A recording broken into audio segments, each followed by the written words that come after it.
ಚಿತ್ರದುರ್ಗ ಜಿಲ್ಲೆಯ ರಾಂಪುರ ಓಂಕಾರೇಶ್ವರ ನಗರದ ಮುದುಕೇಶ್ವರ ದೇವಸ್ಥಾನ ಆವರಣದಲ್ಲಿ ನೂತನ ವರ್ಷದ ಹಿನ್ನೆಲೆಯಲ್ಲಿ ಜಲ್ ಜೀವನ್ ಮಿಷನ್ ಅಡಿಯಲ್ಲಿ ಶುದ್ಧ ಕುಡಿಯುವ ನೀರು ಯೋಜನೆಗೆ ಶಾಸಕರಾದ ಎನ್ವೈ ಗೋಪಾಲಕೃಷ್ಣ ಚಾಲನೆ ಕೊಟ್ಟರು.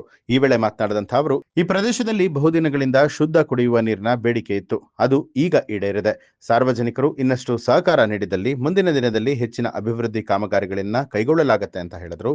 ಕಾರ್ಯಕ್ರಮದಲ್ಲಿ ತಾಲೂಕು ಪಂಚಾಯಿತಿ ಕಾರ್ಯನಿರ್ವಹಣಾಧಿಕಾರಿ ಹನುಮಂತಪ್ಪ, ಆರ್ಜಿ ಗಂಗಾಧರಪ್ಪ, ಬಿಪಿ ಜಯಪ್ರಕಾಶ್, ಶಿವಣ್ಣ, ಹರೀಶ್, ರವಿ, ಸಿದ್ದಬಸಪ್ಪ, ವಿಜಯ್ ಕುಮಾರ್, ಜಗದೀಶ್, ಭರತ್ ಕುಮಾರ್, ರವಿಕುಮಾರ್, ರೆಹಮತ್ತುಲ್ಲಾ, ಪಿಡಿಒ ಗುಂಡಪ್ಪ, ಆಪ್ತ ಸಹಾಯಕ ಶ್ರೀಕಾಂತ್ ಅವರು ಹಾಜರಾಗಿದ್ದರು.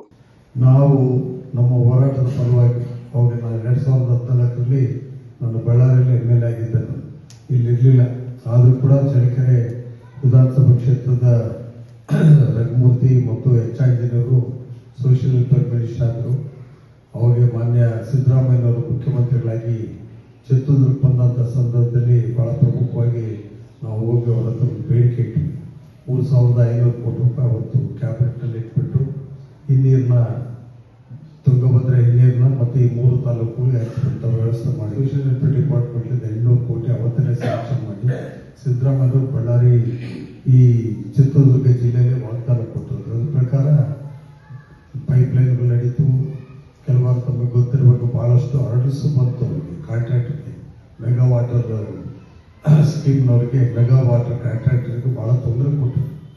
ಅವತ್ತು ನಾನೇ ಅಲ್ಲಿ ಕರೆಸ್ಕೊಂಡು ಸಂಬಂಧಪಟ್ಟ ಎಲ್ಲ ಅಧಿಕಾರಿಗಳು ಹೋಗಿ ಅಲ್ಲಿ ಇನ್ಸ್ಪೆಕ್ಷನ್ ಮಾಡಿ ಈ ಪಾಯಿಂಟಿಂದ ಆದರೆ ಇಷ್ಟೇ ಕಿಲೋಮೀಟರ್ ವ್ಯಾಪ್ತಿಯಲ್ಲಿ ಇಷ್ಟು ನೀರಲ್ಲಿ ಬಳಕೆ ಆಗುತ್ತೆ, ಇಲ್ಲಿಂದ ನಮ್ಮ ತಾಲೂಕಿಗೆ ಹೋಗ್ತಕ್ಕಂಥ ಕೆಲಸ ಆಗುತ್ತೆ ಅಂತ. ನಾನು ಕೂಡ್ಲಿಗಿ ತಾಲೂಕಿನಲ್ಲಿ ಆ ನೀರಿನ JJM ವರ್ಕ್ ಮಾಡ್ತಾ ಇದ್ದಾರೆ ಈಗೀಗ. ಬಟ್ JJM ಮೂಲಕ ಕೊಡ್ತಕ್ಕಂಥ ಕೂಡ್ಲಿಗಿ ತಾಲೂಕಿನಲ್ಲಿ ಇಲ್ಲ.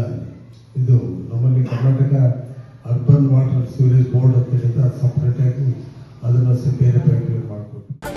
ನ್ಯೂಸ್ ಅಲರ್ಟ್ ನಿಮ್ಮಿಂದ ನಿಮಗಾಗಿ.